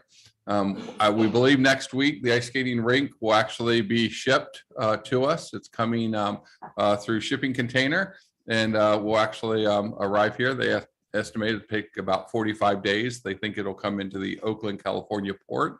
It's coming to us from Spain. And it was a competitive bid process. But what's more importantly is I've heard everything on the street from, you know, why are you putting this ahead of the pool? And why are you buying a $350,000 ice skating rink? The reality is number one, we're not putting it ahead of the pool. In fact, the pool we anticipate will be done and with all good sort of vibes. It'll be open in October. The purpose of the ice skating rink downtown will operate between Thanksgiving and Valentine's Day. But I can't use TLT money for the pool and I can't use pool money for tourism. So it is actually, if you've ever stayed in a Motel Express, Holiday Inn, what have you, and you've paid these taxes, thank you. You've helped pay for the ice skating rink. The taxpayers in North Bend will benefit, but they have not paid for it. So I just want to put that out there. It's designed to bring tourism in. It will be located downtown. The number one question I get is, where downtown? And I say, exactly. That's all part of the surprise. And then you'll see Christmas there. All of our Christmas events will be moving downtown. So the Christmas parade, the huge Christmas tree, it'll be out here on Grant Circle. And then you'll see downtown Main Street come alive. So, you know, you saw the Easter bunny, you know, with the Easter egg hunt at Ferry Road Park. Well, then you'll see Santa Claus downtown. And we have a whole bunch of other things planned. And this is these funds working together. So Main Street, tourism, transient room tax, and then urban renewal, a revitalization of our downtown, which we call a renaissance. So thank you. Thank you. I had a feeling I was about to say, can I go now? No. Okay, so we're now going to review other funds in administration. I love this photo. So the TLT continued. We have continued savings for some of the building improvements or future building acquisition. So there's a $300,000 match in the URA. There is a plan to relocate and create a new visitor center. The one that we have, I'm surprised that it hasn't imploded. We have put the phrase lipstick on a pig. I appreciate our Parks Department because if you go by, It's looking sort of kind of nice, okay? Just don't push too hard on any of the wood. We're going to get it open, but the goal is actually to acquire some land and then build one downtown or come up with something else more creative. Staff is working on that. We have two things going on with that. You'll notice that there's a proposed addition in the budget of a grant, $123,000. And I can't say anything more because I think I probably said too much already, but supposedly this is being announced next week. But I don't really know anything about it. So the homeless pilot project, which is why that photo is really there, this is a partnership with Coos Bay and Coos County. So this was part of a House Bill 4123, which is now 4123A. We are one of 8 communities in the state that got approved for this. And so we were awarded as a pilot $1 million spread out over 2 years. Just this week, we learned that the state is actually going to give us some implementation funds. Hallelujah. In order to get up and running to figure out how then to use the $1 million to come up with a strategic plan. We have a copy of the contract, the bill. We have to pull all of our community partners together. So we anticipate the next steps will be an intergovernmental agreement that will come to the governing bodies of all 3. They'll then appoint 2 folks each, 6 folks total, to an executive board. And then we'll most likely morph the existing homeless task force that touches all of these individual groups and maybe expand it a little in order to put this task force together. So we mentioned this, that it's there. It may be that based on the state contract, the money's now going to all come through the county because they wrote it into that 40, that A version of the bill. So we shall see, but we anticipate that the county will be the fiscal agent. So there'll be good things, but you'll see money flowing through because we'll be able to implement that, and our implementation then will get reimbursed through the county. That's what I know. Okay. So these funds, oh, actually, there we are. My goodness, I remember that. We were doing, yeah, that was strategic planning. Wow. The coronavirus state funds have been a godsend to us. Okay. You've heard, these rescue vehicles, you've heard these police vehicles, folks are like, how are you paying for all this? You heard Park say, we've got money in the budget, no projects yet. That's because, we are allocating that money to sort of one-time needs, not recurring. We are also trying to address some of the homelessness issues. So you'll see some of that with our community resource officer. Those are very, very critical things, but at the same time, we're also then going after additional grants. So this budget was actually adopted based on a spending plan brought by the city council and then ultimately was revised. But in this particular budget that's before you, it includes a community services officer. That's 0.50 or full-time equivalency or half-time equivalent. And then you see the community resource officer positions. The community services officer and the community resource officer will both be in the police department. One is a sworn, very much like if you've ever met Officer Babbitt, who's over at Coos Bay, works, knows every homeless person on the street, and works to solve solutions. The other position is a non-sworn, and you heard the police chief say that it's out there to do things that will keep our sworn officers on the street. We run very lean, and so there's a lot of times paperwork or just simply just taking a vehicle off the street now that's abandoned, an RV. You have to go ahead and you have to post it. You have to send certified letters. There's all of this extra work. We don't have that administrative staff. And so that code enforcement stuff collectively will be done through that position. So anything from homelessness initiatives, outdoor recreation events, community center improvements, the vehicles, and then there's money for a telehealth room at the library that fits very nicely into their strategic plan. So we're good stewards of that money, and we're trying to do things in this community that otherwise we would not have taxpayer money to do with. So Excellent. Thank you. I don't have a script. So I'm just ad-libbing right off, by the way. I remember that photo. I took that photo. Okay, so we were at the pool. What a depressing day that was. They wanted to go see the status of the pool, and then they made the commitment to the levy. So remember that photo very well. So the pool fund. The pool is very important in this community. And I'm not going to bore you with the story of my connection to the pool, but it had to do with a gentleman in Georgia that was from here and was my mayor in Georgia. So anyway, we have budgeted a full year operating costs, but likely they're to be about a half to 3/4 of the year, depending on when the pool opens. Our goal is to get it open in October.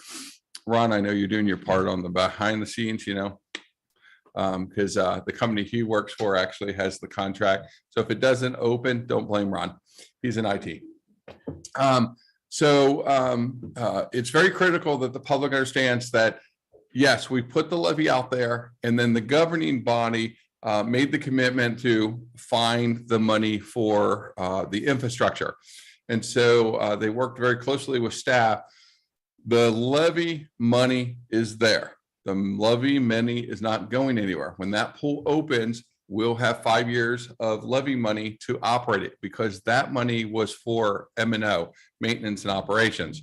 The capital dollars that you see, for instance, I mentioned the $500,000 moving it from the community center to the pool. That's for infrastructure. Think about, take up the hood of your car and look in, under the hood. That's what we're working on, is what's under the hood, not the nice, cool things that you see, like your big old screen in the cockpit. So we anticipate fee collections revenue for about half the year, because we won't be operational until then. We begin collecting fees probably around January 2023. The pool was closed in fiscal year 22. So those unspent revenues, as I mentioned, will move forward. That's that 5-year levy. You see the pool improvement fund, that's Fund 11. That's your capital project. So finishing the boiler, the pump, the filter projects, starting completing the phase 2, the painting, the tiling, starting to complete phase 3, which is the air filtration and the instant hot water. And so at the same time, staff is also working through creative ways to attach additional grants, but also is working with Energy Trust so that as we do some of these projects, we also get energy rebates, which we then can put in funds towards future upgrades or repairs for the pool. Thank you. Yes, thank you. Sorry, Rob. I earned a cookie or two.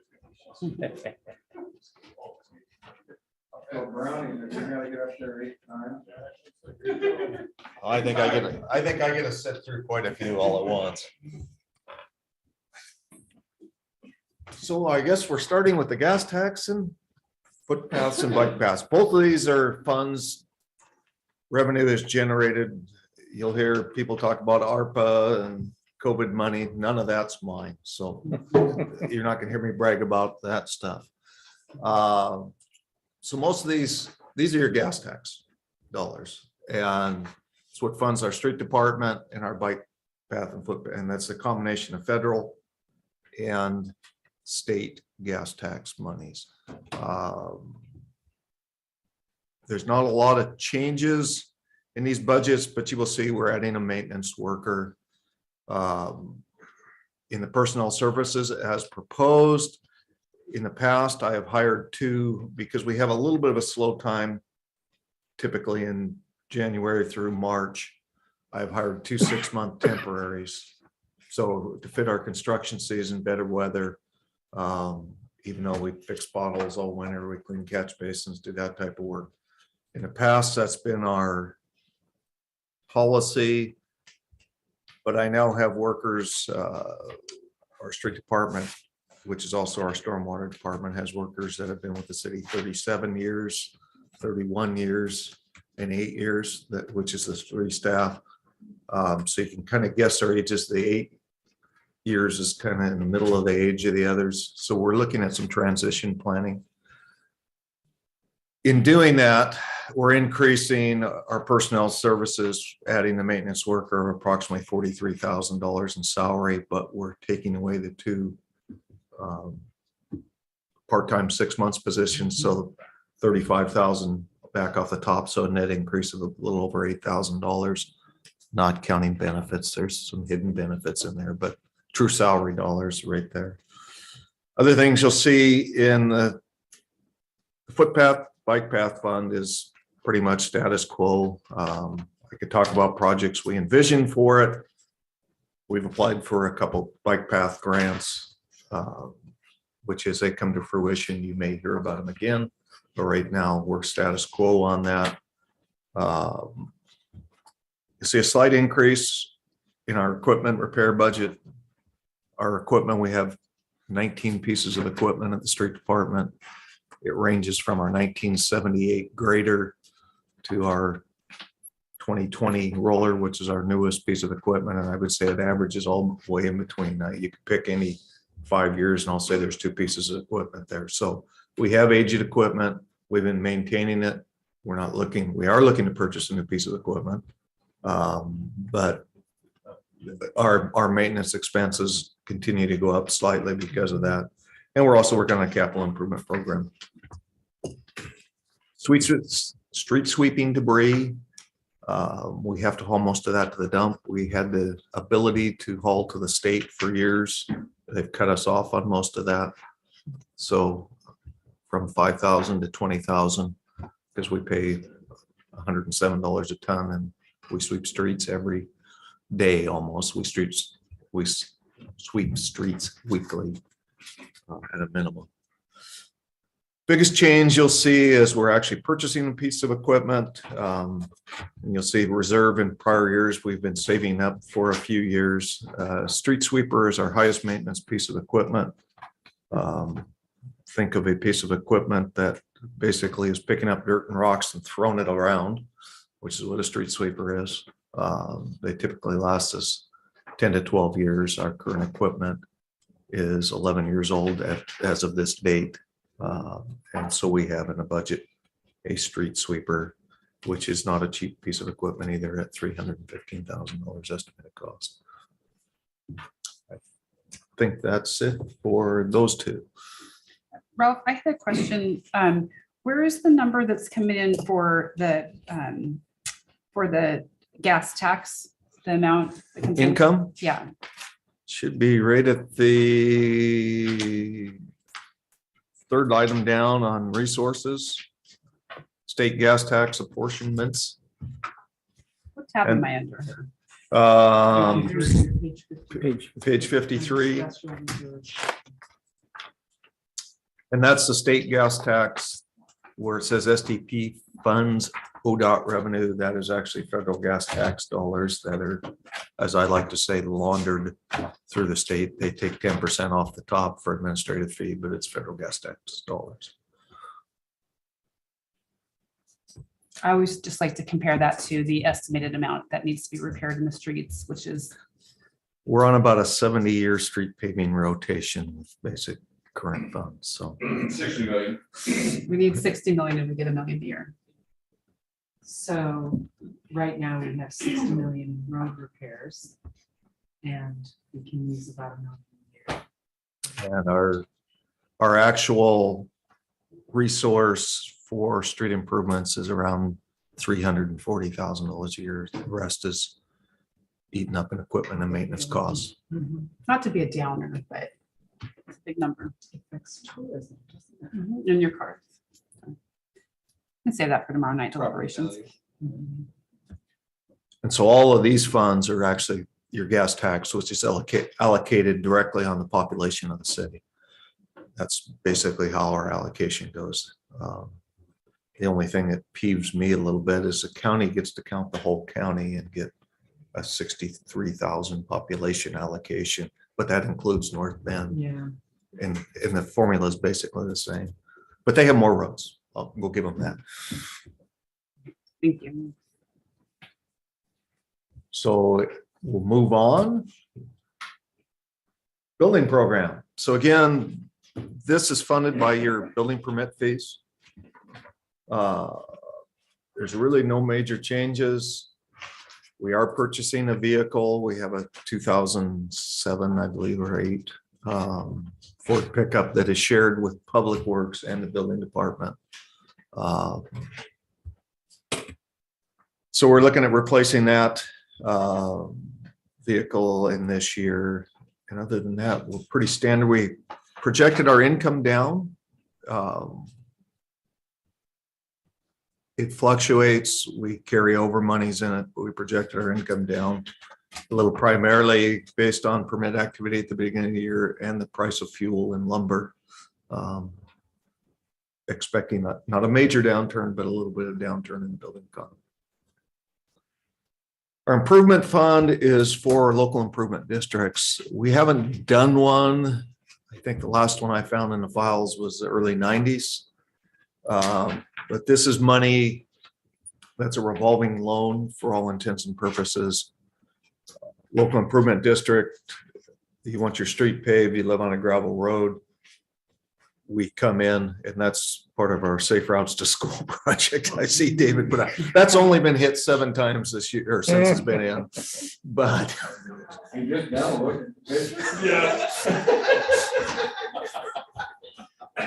That's only been there like 8 weeks, I think. Yeah. it goes in streaks. It gets hit 3 times one week, 2 times the next, and then it stays safe for a week or 2. So just so that you know, I took this photo. Kaylee and I were coming back from something, I forget what. But what you didn't see was the pickup truck that was actually, they had to remove up off that. And that's what was under the pickup truck. I didn't get a photo of the pickup truck on it, but. So going back to the improvement fund, basically this has been was established by the city actually in the 50s. The improvement fund makes a public improvement and the properties pay back on typically on a 5 to 10 year, 10 years of typical, pay the monies back for that improvement. So instead of giving you a bill today, let's say for $9,000 to pay that portion of the street that's directly in front of your property, you're able to pay that over a 10-year period plus interest, so about $1,000 a year. So that money we have interest about every year, and we've been holding that fund. We have interest every year and potentially using it, but people haven't pulled the plug in about 20 years on it. So, but that money is still available for improvements. We have 7 miles of gravel road in our inventory that could do that. It also is for other types of improvements, sewer, storm sewer, water that in a neighborhood. Traffic control fund is our streetlights, primarily maintenance streetlights, and both the overhead lights. We actually pay for the power in Public Works. I'll say that when you saw our big power bill in Fund 0112 out of the general fund, that's for the power bill for streetlights. This is our actual streetlights, which the city owns. Brussels and Newmark, Sherman and Newmark, and the one here on Virginia is actually our light. The rest of them are all ODOT's lights, but that's the traffic control fund. Again, that's based on annual maintenance projections. Wastewater fund, no changes. Personnel services, again, equipment replacement and work on pump stations, and a lot of this is carryover. A lot of these projects that we have in, if I let a contract right now, it covers over 2 budget years. We've already started, for example, it says pump stations 3 and 5. We purchased the valves for pump station 3 and $132,000 worth of pumps for pump station 5, but the installation will be in the next budget year. We're replacing our sludge truck tank. It's a 1999 sludge truck and it carries some caustic materials at times or semi-caustic. So the tank's getting very thin. And also putting away reserves for another high maintenance piece of equipment, which is our vacuum, sewer vacuum truck and rotter. They're about $535,000 today on almost like a fire engine. By the time Jim pays us back, maybe we can. Yeah. To charge them more interest. We're team player, Rob. Absolutely. Stormwater fund, this, the wastewater fund's an enterprise fund, for those who don't, it's strictly dollar in, dollar out. There's also a reserve fund associated with it, Fund 14, but that is your sewer fees. All your sewer fees have to be spent back in the, related to wastewater maintenance and or operations. So stormwater fund is the same type of fund. It's an enterprise fund. You also see that on your water bill, approximately $4.77 a month, I think now on a residence. We have 71 miles of streets. We have 67 miles of sanitary sewer under the streets, and we have 29 miles of storm collection system under the streets. So these funds,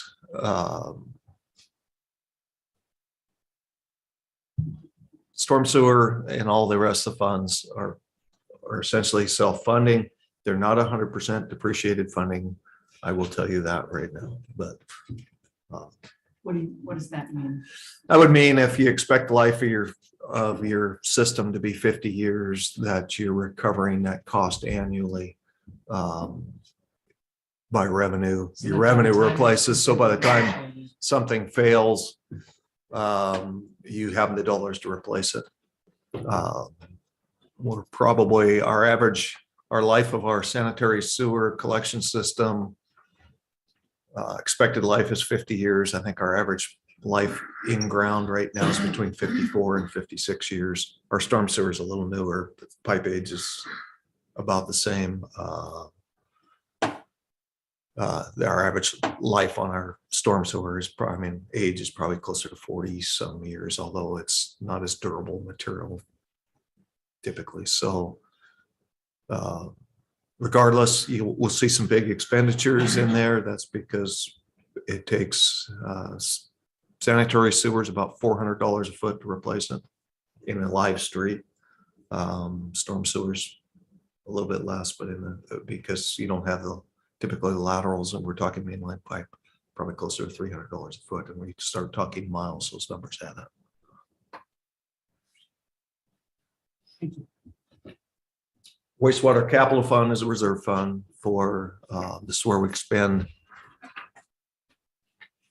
When you see reserve or capital expenditures in Fund 04, that's primarily smaller projects and projects performed on house. What you see expenditures out of our capital fund is contracted services. So Pump Station 4, an estimate of $530,000, I believe. I'm not looking at it. We also had the ability to receive a direct federal appropriation, which about 80% of that money was for sanitary sewer replacement, and about 20% of it was for storm sewer replacement. It was based on our capital improvement plan and projects we had that were unfunded. It was $1.34 million. But we have not received, we're checks in the mail. And then when we get the check, we'll find out what strings are attached. Hopefully, because it's supposedly a fiscal year 22 allocation, it doesn't say you have to expend it by October 31st of FY 22, or we'll be really, really busy. But we've actually expended, the grant we applied for was based on $2.7 million of expenses, and we've spent a little over half of that already, so on projects. So we're not, because we spent some of our reserves. Moving on, is that it?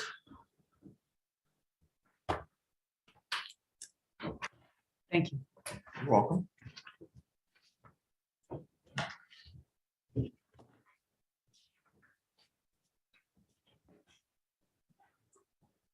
Okay, so I will wrap up with the last few funds that are more finance related. We have 3 funds that are debt service funds. These are actually pass-through funds. So they are debts for the city, for the Coos Bay North Bend Water Board.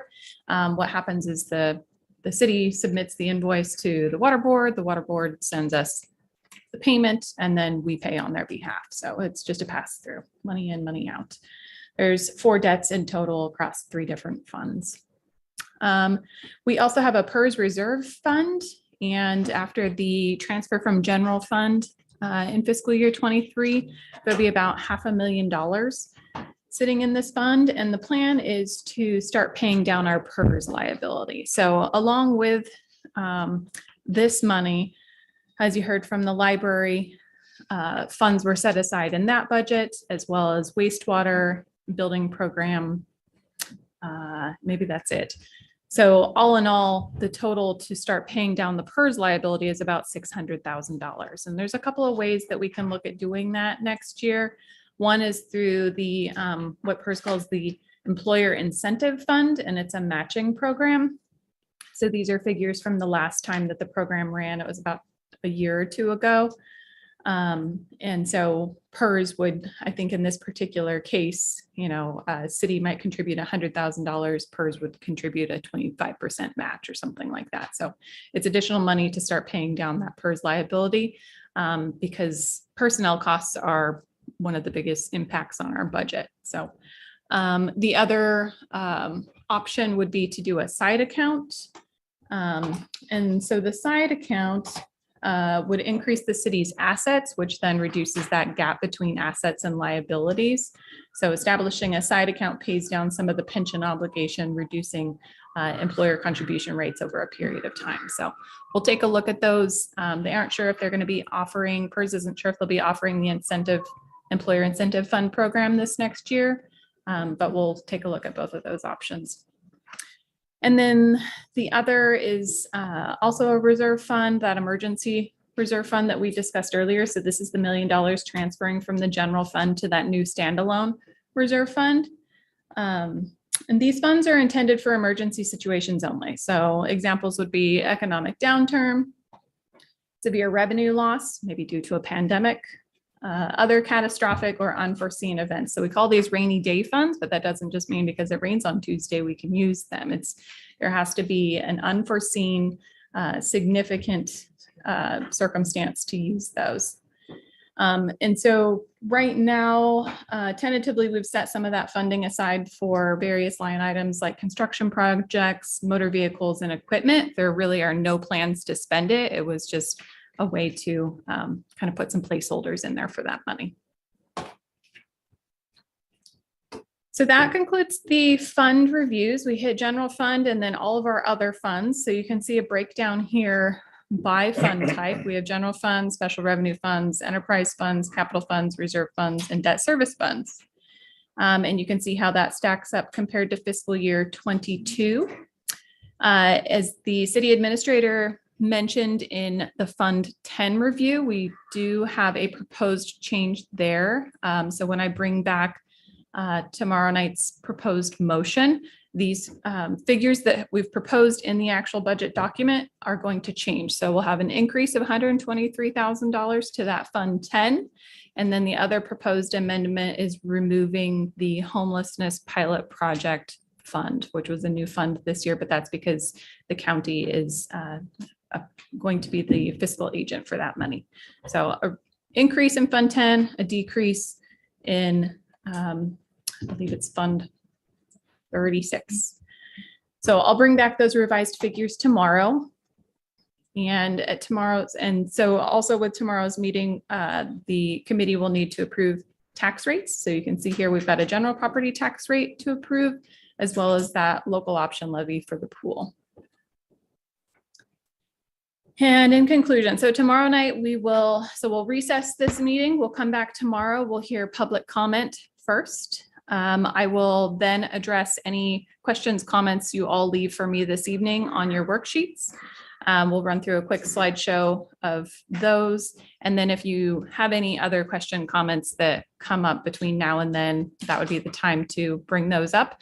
And then the committee will be asked to deliberate to a decision to approve the budget. Along with approving the budget is approving the tax rate. So that approved budget is actually a recommendation to the city council. So one of the next steps after I prepare the approved budget and send appropriate noticing, it will go to city council on June 14th. And the city council will adopt a budget at that time. So a budget has to be adopted by June 30th so that we are able to spend money on July 1.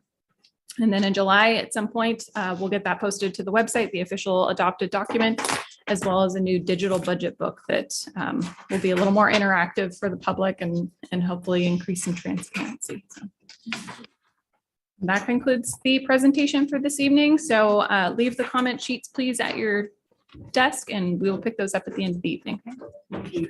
So we're adjourned for tonight. We're going to recess. We're going to recess for this evening, and we'll see you all tomorrow at 5:30. 5:30. Thank you. Here we